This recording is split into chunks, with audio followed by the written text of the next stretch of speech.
July 23, 1942.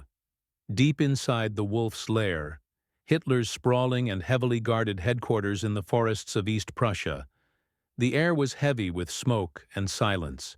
Generals in their gray uniforms stood stiffly around the long oak table, their eyes fixed on the man at its head. Adolf Hitler had just torn apart months of meticulous planning for Operation Case Blue, the decisive summer offensive into the Soviet Union. He ripped the documents with trembling hands, scattering papers across the floor like broken fragments of reason, and replaced them with wild, contradictory orders. His voice rose to a shriek, spittle flying as he ranted about Jewish conspiracies, destiny, and cowardly generals. His face flushed purple with rage. His hands shook violently. His left leg twitched uncontrollably. The wide, dilated pupils betrayed the daily drug injections of his personal physician. General Franz Halder, chief of the German General Staff, felt a chill run through him. It wasn't just the reckless orders that made his stomach tighten. It was the man himself. In that moment, Halder understood. Germany's future was in the hands of a leader slipping into madness. In 1940 and 1941, Adolf Hitler's name carried an aura of invincibility. He had defied the odds again and again, smashing Poland in weeks, humiliating France in a matter of days, and driving the British Army off the continent at Dunkirk. His boldness seemed unstoppable, and many in Germany's military high command believed they were witnessing a once-in-a-century genius, a man who saw possibilities that cautious generals could not. Yet behind the facade of brilliance, cracks were already spreading. Those who worked closest to him noticed sudden rages, irrational outbursts, and an obsession with ideology that overpowered military logic. Hitler dismissed statistics, ignored logistics, and trusted willpower and racial theories more than supply lines or battlefield reports. But most generals looked the other way. They convinced themselves that this was merely unorthodox leadership, the price of serving a visionary. As the war dragged into the vastness of Russia, however, the illusion became harder to sustain. One by one, Germany's senior commanders reached their breaking points, moments when denial could no longer protect them from reality. They realized that their supreme commander was not simply demanding or ruthless. He was detached from reality itself. In this episode, we will trace those revelations, from the frozen ruins outside Moscow to the burning rubble of Stalingrad, from the bunkers of France to the assassination attempt of July 1944. These are the exact moments when Hitler's own generals understood they were being led by a madman. Franz Halder was no ordinary officer. As chief of the German General Staff, he was the man tasked with turning Hitler's visions into workable military operations. For decades he had studied strategy, logistics, and the careful balance of forces that made victory possible. In the summer of 1942, he believed he had done just that. The plan for Case Blue was ambitious, but achievable. A concentrated thrust south to seize the oil fields of the Caucasus, the fuel lifeline of the Soviet Union. When Halder entered the conference room at the Wolf's Lair on July 23rd, he expected criticism, perhaps adjustments, but not what followed. Hitler tore the plan apart, quite literally, shredding maps and notes, and with a trembling hand sketched his own orders. The Wehrmacht, he declared, would split its forces in two. One army would strike for the Caucasus, another would seize Stalingrad on the Volga. Neither group was strong enough for the task alone. Together, divided, they were marching toward disaster. Halder felt his stomach tighten. This violated every law of strategy. Concentration of force, secure supply lines, reserves, all ignored. Yet worse than the orders was Hitler himself. His face was flushed, his legs shook uncontrollably under the table, and his words spiraled from military directives into fevered rants about providence, betrayal, and racial destiny. For 2 years, Halder had excused such behavior as eccentricity. But in that suffocating room, listening to a man rant about destiny while commanding an impossible campaign, he understood the truth. This was not genius. This was delusion. Germany's future was being decided not by strategy, but by madness. Weeks later, Halder would be dismissed for defeatism. He survived the war, but he carried the weight of that moment for the rest of his life. Haunted by a single question: why didn't I act when I realized my leader had lost his mind? For Field Marshal Fedor von Bock, commander of Army Group Center, the breaking point came not in a conference room, but in the frozen fields outside Moscow. In December 1941, the Wehrmacht had advanced to within sight of the Kremlin's spires. Victory seemed close, until the Soviet counteroffensive struck. Waves of fresh Red Army divisions, supported by Siberian troops hardened by sub-zero winters, drove the exhausted Germans backward. Men froze in their foxholes, weapons jammed, and supply lines snapped. The Wehrmacht's vaunted advance turned into a desperate struggle for survival, in -40 degrees. Von Bock did what any professional commander would do. He requested permission to withdraw to shorter, defensible lines, to save his army from annihilation. The answer arrived by teleprinter, signed by Adolf Hitler himself. There will be no retreat. Troops will hold their positions regardless of enemy breakthroughs. Any commander who orders withdrawal without my permission will be court-martialed and shot. Von Bock read the order again and again, scarcely believing it. This wasn't strategy. It was suicide dressed as determination. Entire divisions were already cut off, encircled by Soviet spearheads. Men without food, ammunition, or winter clothing were now ordered to die in place. When von Bock tried to protest, warning of catastrophic losses, Hitler dismissed him from command. But the real moment of clarity came in their final meeting. For 30 minutes, Hitler lectured him that the Soviets were racially inferior, incapable of sustained resistance. Reports of Soviet victories, Hitler insisted, were fabrications by disloyal generals. In that instant, von Bock realized what others had only begun to suspect. Hitler wasn't ignoring reality to boost morale. He truly believed his racial ideology outweighed battlefield facts. To him, Nazi theory was stronger than bullets, stronger than the winter, stronger than the Red Army itself. That was when von Bock understood. Germany was being led not by a strategist, but by a man who dismissed reality itself. Heinz Guderian was no ordinary general. Known as the father of Germany's panzer forces, he had pioneered the blitzkrieg tactics that had crushed France in 1940. Brilliant, blunt, and fiercely independent, Guderian lived by hard numbers: fuel, steel, engines, and the cold arithmetic of production. In March 1943, after the disaster at Stalingrad, Hitler recalled him to serve as Inspector General of Armored Troops. His task was simple and impossible: to rebuild the panzer force that had been bled white on the Eastern Front. Guderian approached the problem like an engineer. He calculated losses, measured production, and laid the figures in front of Hitler. The Wehrmacht was losing 800 tanks every month in Russia alone. German factories under constant Allied bombing were producing only 600. Simple math proved the truth. Germany's panzer arm was being destroyed faster than it could be replaced. The only logical course was to adopt a defensive posture, rebuild, retrain, and wait. Hitler studied the charts, nodded, and then calmly dismissed the entire report. Production, he insisted, would rise dramatically because of national will. Losses would decline because German soldiers were racially superior.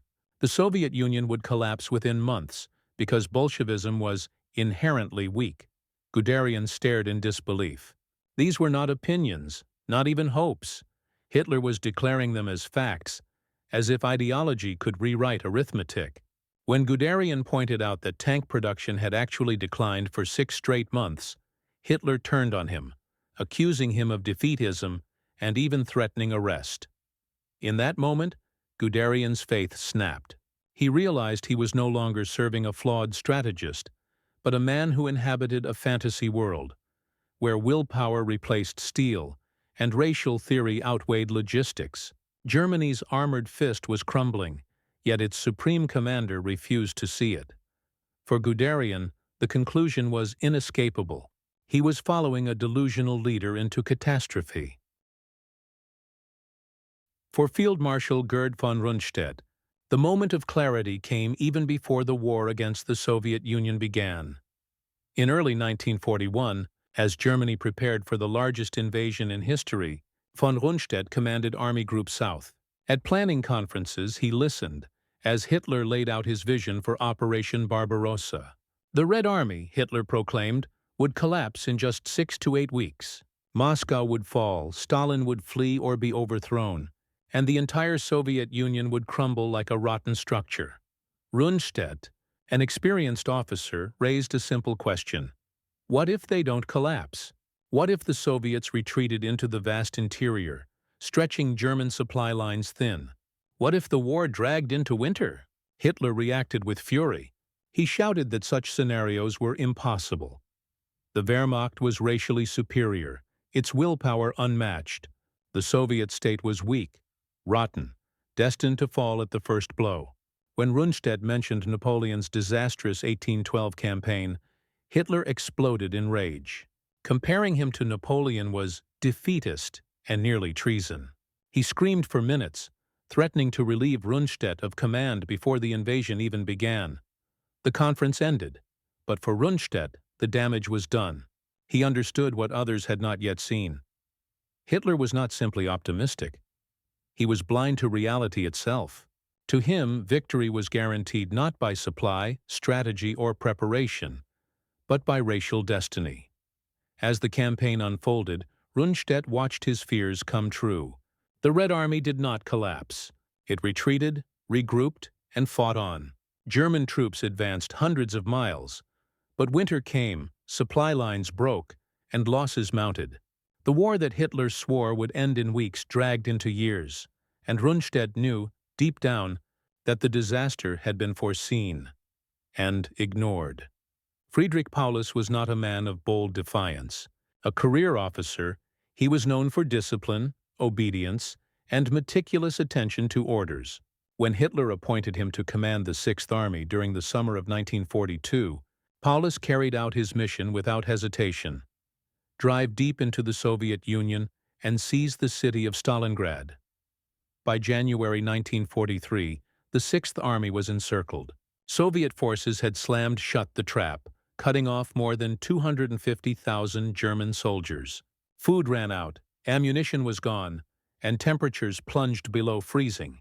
Inside cellars and bunkers, men died of starvation or froze in their sleep.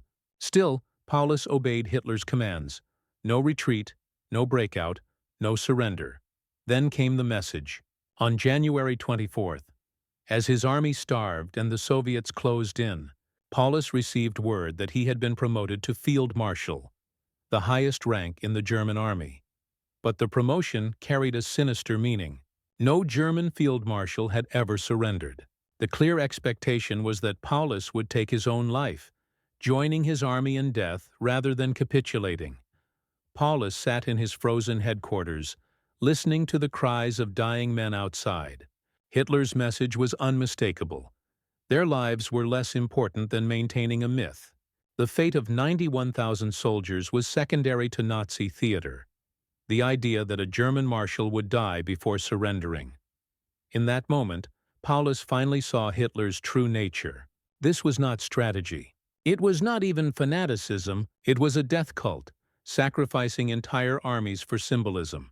Paulus refused to play the role. On January 31st, he surrendered. For the rest of his life, Paulus would wrestle with that decision. But deep down, he knew. The greater crime would have been to obey an order born of insanity. Field Marshal Erwin Rommel had been one of Hitler's brightest stars. The Desert Fox, celebrated for his daring maneuvers in North Africa, became a propaganda icon across Germany. But Rommel was also a realist, a soldier who understood that wars were won not by slogans or ideology, but by supply lines, manpower, and cold, hard calculations. In 1943, after the defeat in North Africa, Rommel was sent to France to inspect coastal defenses against the inevitable Allied invasion. What he saw alarmed him. The so-called Atlantic Wall was a patchwork of bunkers and gun emplacements, undermanned and poorly supplied. Allied air power, he warned, would make it nearly impossible to move German reserves once the invasion began. The only chance was to throw the enemy back into the sea in the first 48 hours. Rommel submitted report after report, spelling out the danger. Hitler ignored them all. The Führer insisted that Allied soldiers were weak, cowardly, incapable of facing German might. When intelligence showed the Allies massing millions of men and thousands of ships, Hitler dismissed it as deception. By early 1944, Hitler's monologues had shifted into fantasy. In long conferences, Rommel listened as Hitler described miracle weapons, jet aircraft, rockets, super submarines, that would turn the tide. Some existed only as prototypes. Most were still on drawing boards. Yet Hitler spoke of them as if vast squadrons and fleets were already waiting in secret. For Rommel, the realization came slowly, but with crushing weight. This was no longer strategy. This was wish fulfillment, fantasy presented as operational planning. Germany was facing the greatest invasion in history, and its leader was clinging to illusions.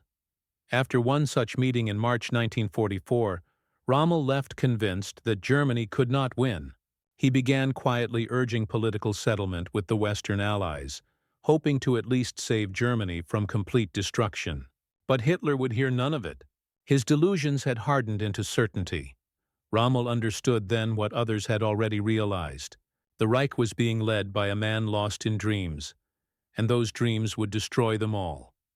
Colonel Klaus von Stauffenberg was not just another staff officer. By 1943, he had already been wounded in North Africa, losing an eye, a hand, and several fingers. Yet his injuries only hardened his resolve. Transferred to the General Staff, Stauffenberg gained regular access to Hitler's conferences, and there, he witnessed firsthand the collapse of reason at the heart of the Reich. Stauffenberg watched as Hitler's health deteriorated before his eyes. His hands trembled so badly that he often clasped one with the other to keep them still. His left leg dragged when he walked. His posture was hunched, his face gray and gaunt. More alarming than the physical decline were the wild mood swings. Bursts of euphoric confidence followed by paranoia and rage, all fueled by the chemical cocktails injected daily by his physician, Dr. Theodor Morell. But what finally convinced Stauffenberg was not Hitler's appearance. It was his words. In 1944, Hitler outlined his plans to defeat the coming Allied invasion of France. He spoke of panzer reserves that had been destroyed months earlier, divisions that no longer existed, and Luftwaffe squadrons that had long since ceased to function. When staff officers pointed out that these units were gone, Hitler accused them of lying, claiming their reports were falsified by traitors. Stauffenberg realized he was listening to a man commanding ghost armies, phantom divisions conjured by delusion. Germany's leader was no longer connected to reality. Negotiation was impossible. Persuasion was futile. By July 1944, Stauffenberg had reached his conclusion. The only solution was assassination. On July 20th, he placed a bomb beneath the conference table at the Wolf's Lair. The blast wounded Hitler, but failed to kill him. The attempt cost Stauffenberg his life, yet his decision was born of certainty. That Germany was being ruled by a madman, and only his death could save the nation from annihilation. By early 1945, Adolf Hitler was a shadow of the man who had once cowed Europe. Hunched, trembling, his face pale and drawn, he ruled not from triumphal halls, but from a concrete bunker beneath the shattered streets of Berlin. Yet in those final months, his orders grew more detached from reality than ever before. Hitler commanded divisions that no longer existed, ordering counterattacks by armies that had been destroyed months earlier. He promised relief from forces that had already surrendered, insisting victory was only weeks away. When confronted with reports of collapse, he accused his own staff of lying or betrayal. In his bunker, maps showed phantom armies maneuvering across Germany, ghost formations that lived only in Hitler's imagination. Generals who still gathered around him understood the truth. Their leader was not merely beaten, but delusional. As Soviet artillery thundered above and the Red Army closed in, Hitler clung to visions of salvation that would never come. He had led Germany into ruin, and even at the very end he could not see it. The Reich was crumbling, but in Hitler's mind, victory was still inevitable. By 1943, the illusion had shattered. One by one, Germany's senior commanders recognized that their Führer was no longer a strategist, but a man consumed by delusion. Halder saw it in the trembling rage of 1942. Von Bock realized it when Hitler's racial ideology overruled battlefield survival. Guderian saw it in the rejection of mathematics. Runstedt saw it before the first shot of Barbarossa. Paulus at Stalingrad. Rommel on the Atlantic Wall. Stauffenberg in the Wolf's Lair. Yet despite these revelations, most generals kept serving. Some hid behind their oath of loyalty. Others hoped to blunt Hitler's worst decisions or simply feared execution. Many admitted, after the war, that they lacked the courage to resist. And so they continued to obey. Even as the Reich bled itself dry on the Eastern Front, even as cities burned under Allied bombs, even as Hitler gave orders to armies that no longer existed. By the time denial became impossible, it was too late. Germany was doomed. The Wehrmacht, once feared as invincible, was dragged to destruction by the very man it had sworn to follow. In the end, it was not just enemy armies that destroyed the Reich. It was the madness of its own leader. The tragedy of Hitler's generals is not only that they saw the madness too late, it's that most chose silence when action was still possible. Their obedience fed the catastrophe, and their hesitation sealed Germany's fate. It is a reminder that leadership without reason can drag entire nations into ruin. If this story gave you new perspective, join us for more hidden truths of history. Subscribe to the channel, share this video with others, and tell us in the comments, when do you think Germany's generals should have acted?